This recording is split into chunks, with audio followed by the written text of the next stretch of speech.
y en este vídeo tengo el placer de comentaros cuáles son los métodos y los pasos a seguir para la resolución de problemas que se pueden dar en una red.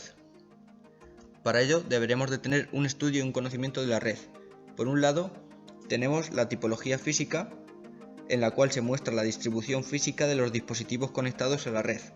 Para resolver problemas en la capa física es necesario conocer la forma en la que los dispositivos están conectados físicamente, el tipo de dispositivo, el modelo y el fabricante, versión del sistema operativo, tipo de conector, extremos de cables.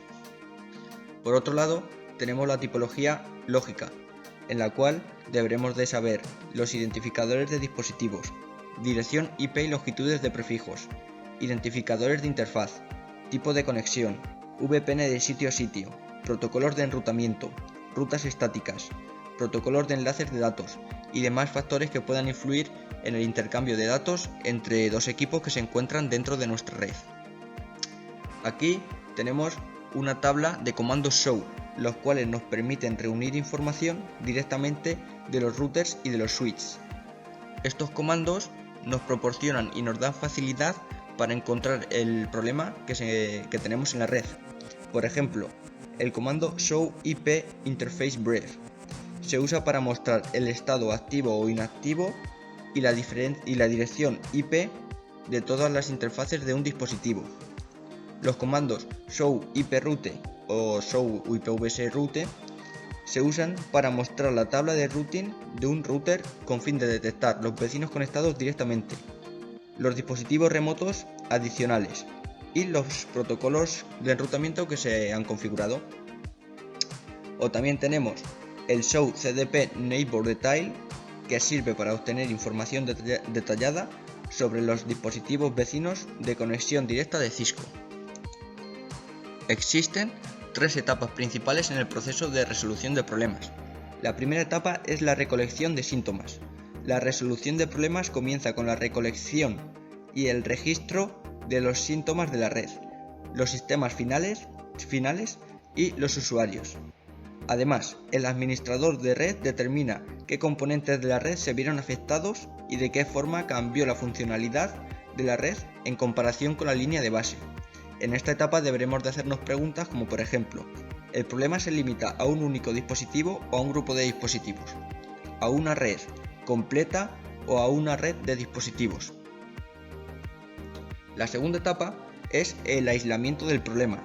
El aislamiento es el proceso mediante el cual se eliminan variables hasta que se identifica como la causa a un único problema o a un conjunto de problemas relacionados. Para realizar esto, el administrador de red examina las características de los problemas de las capas lógicas de la red para poder seleccionar la causa más probable. En esta etapa, el administrador de red puede recopilar y registrar más síntomas, según las características que se identifiquen. Por último, la etapa 3, implementación de la medida correctiva. Una vez que se identificó la causa de los problemas, el administrador de red trabaja para corregir el problema mediante la implementación, la puesta a prueba y el registro de posibles soluciones. Después de encontrar el problema y determinar una solución, es posible que el administrador de red decida si la solución se puede implementar inmediatamente o si se puede posponer.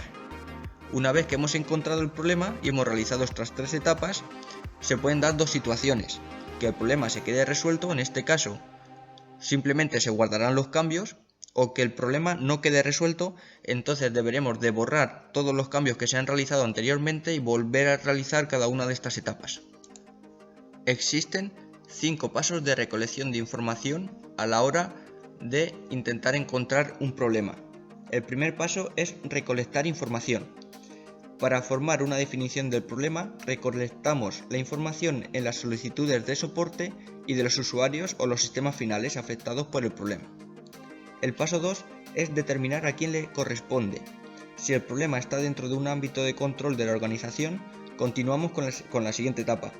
Si el problema está fuera del límite de control de la organización, se lo comunicamos al administrador del sistema externo antes de recolectar más síntomas de la red.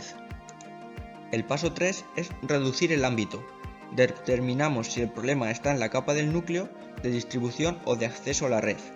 En la capa identificada analizamos los síntomas existentes y usamos nuestro conocimiento de topología de la red para determinar qué equipo es la causa más probable. El paso 4. Recolectar síntomas de los dispositivos sospechosos. Mediante un método de resolución de problemas en capas, recolectamos los síntomas de hardware y de software de los dispositivos sospechosos. Comenzamos por la posibilidad más probable y usamos nuestros conocimientos y experiencia para determinar si es más probable que el problema sea de hardware o de software. Por último, registramos los síntomas. A veces el problema se puede resolver sobre la base de los síntomas registrados. De lo contrario, iniciamos la etapa de aislamiento del proceso general de resolución de problemas. A continuación, os muestro los métodos de resolución de problemas.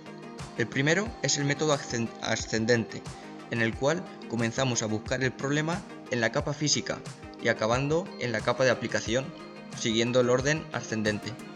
El segundo es el método descendente, que sería el contrario. Empezamos a buscar el problema en la capa más cercana al cliente, que sería la de aplicación.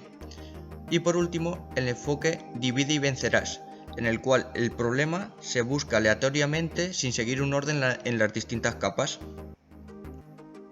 Espero que este vídeo os haya gustado y os haya servido de ayuda. Adiós.